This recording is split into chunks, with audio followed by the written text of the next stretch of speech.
Lesquels seront au ciel? C'est une question très cruciale. Lesquels seront au ciel? C'est le petit thème de ce matin. Lesquels seront au ciel? C'est un thème à la forme interrogative. Tous on se questionne, lesquels seront au ciel? Beaucoup se disent, non, mais moi je suis dans la meilleure religion, je suis dans le catholicisme, alors je serai au ciel. Non, il y a ceux qui disent, moi je suis dans le branhamisme, c'est la meilleure des religions, alors je serai au ciel. Nous serons au ciel. Non, non, non, ceux des jovismes, et les jovismes aussi également, ils diront, ben voilà, nous, c'est notre meilleure religion, nous sommes dans le jovisme, et donc nous irons au ciel, etc., etc., le bouddhisme, l'islam, ainsi de suite. Mais ce n'est pas parce que tu fais partie d'une religion quelconque que tu seras au ciel. Non, et non, et non. Dieu ne connaît aucune des religions, même pas le christianisme. Ah oui, c'est fort, mais c'est la vérité. La Bible n'a jamais soutenu le christianisme en tant que religion. Non. Jésus a voulu que tous nous soyons ses disciples. Et un disciple signifie élève. Et un élève suit toujours les pas de son maître, les techniques, tout ce que le maître fait. Or, Jésus n'a laissé aucune église en bâtiment. Il n'a jamais instauré également la construction des églises.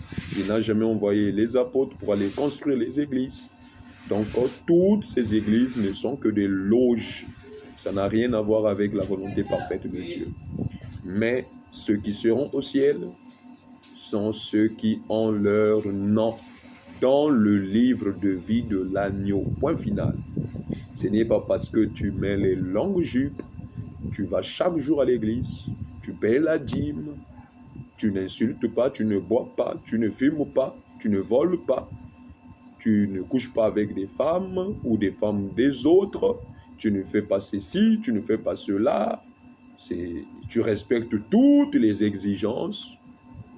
J'aimerais te dire qu'à ce moment-là, tu es comparable seulement à ce jeune homme riche qui respectait les 10 commandements.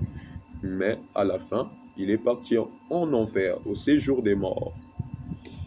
Bien-aimés, ceux qui seront au ciel sont ceux qui ont leur nom dans le livre de vie de l'agneau. Et ça ne concerne pas le pasteur, ni le prêtre, ni votre évêque. Non, c'est Dieu qui avait déjà mis les noms dans le livre de vie de l'agneau avant même que nous venions sur terre. Alors nos œuvres bonnes qu'elles peuvent être, c'est bien, mais cela ne signifie pas que tu seras au ciel parce que tu fais des bonnes œuvres. Et la parole de Dieu est forte. Mais c'est vrai. C'est vrai. Moi, je ne fais plus ceci. Moi, je ne fais pas cela. Cela ne veut pas dire que parce que tu ne fais pas ça, que tu iras au ciel. Non, et non, et non. Ceux qui seront au ciel sont ceux qui ont leur nom dans le livre de vie de l'agneau. Mais je ne t'encourage pas à faire du n'importe quoi, car ça sera aussi la parole mal comprise. Mais je suis là pour dire que la vérité, rien que la vérité, comme Jésus avait l'habitude de dire, en vérité, je vous le dis. Moi aussi, en vérité, je vous le dis. On ne sera pas au ciel parce qu'on est dans telle église, telle religion. Non, non et non. Mais c'est parce que nos noms, ou ton nom, mon nom, se trouvent dans le livre de vie de l'agneau. Voilà la conclusion. Même si tu peux prêcher très bien, tu es connu dans le monde, tu chantes comme un ange, tu fais tout ce qu'un religieux peut faire. À la fin, tu vas te retrouver où? En enfer. Regardez, le voleur à la croix n'est pas passé par la justification, même pas sanctification, même pas baptême du Saint-Esprit, même pas l'adoption. Mais seulement, il est rentré directement avec Jésus au ciel. Comment expliquez-vous ça? C'est seulement celui qui veut rencontrer un patron quelque part, un chef quelque part, passe par des exigences. On lui dira, hey, pour rencontrer le patron, il faut faire ceci, il faut faire cela, il faut. Mais parfois aussi arriver à la fin de remplir toutes les exigences, on lui dira, monsieur, le patron a dit, il ne veut pas te recevoir. Donc tout ce qu'il a eu à faire en vain. Et c'est ce qui se passera également le jour du jugement. Seigneur, n'ai-je pas fait ceci en ton nom? N'ai-je pas fait? Dieu dira, moi je ne t'ai jamais connu. Ton nom n'était pas dans le livre de vie de l'agneau. Donc c'est fort. Arrêtons seulement d'insulter les autres, de faire des blabla, des histoires, des tralala. Ça n'a rien à voir avec l'éternité.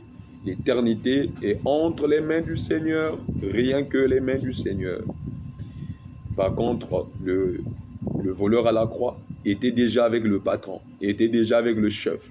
Alors quand ils rentraient ensemble, qui pouvait poser des questions au patron? Patron, pourquoi tu viens avec un tel voleur? Voilà pourquoi moi, je suis ce voleur-là. Je suis ce voleur, un grand pécheur.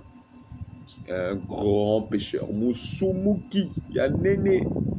Mais seulement, je sais que mon nom est dans le livre de vie de l'agneau. Et par la grâce de Dieu, je me bats à plaire toujours à Dieu. Et non aux hommes, mais à Dieu. Et je sais que quand le temps viendra, je serai avec mon époux parce que nous allons rentrer ensemble. Et personne ne va se poser des questions. Mais pourquoi tu viens avec un tel homme impur, souillé? Jésus dira, mais vous ne voyez pas, je suis avec lui. Alors il n'a pas besoin de remplir des exigences. Bonne compréhension à vous les enfants de Dieu. Sortez du milieu d'eux.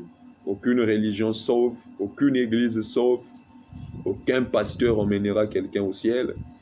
Tout est entre les mains de Dieu. Devenons que des amoureux de Dieu, abandonnons nos vies qu'à lui. Il nous aidera en toutes choses. Inch'Allah.